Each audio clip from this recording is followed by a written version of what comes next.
కొమరం భీం ఆసిఫాబాద్ జిల్లా సిర్పూర్లో అనూహ్య దృశ్యం చోటు చేసుకుంది. ముత్తంపేట గ్రామంలోని రోడ్డుపై చేపలను వేటాడారు స్థానికులు. ఇటీవల భారీ వర్షంతో జలమయం కావడంతో రోడ్లు చిన్న చెరువులను తలపించాయి.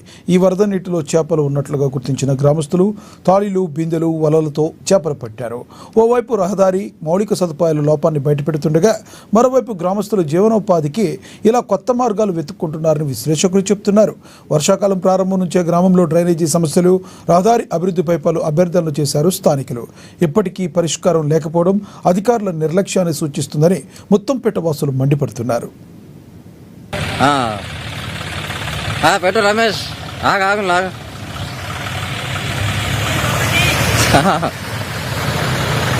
Okay okay.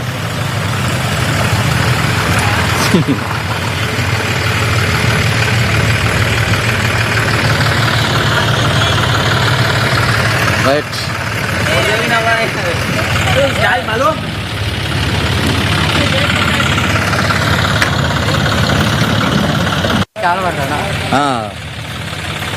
పెట్టు రమేష్, ఆగు.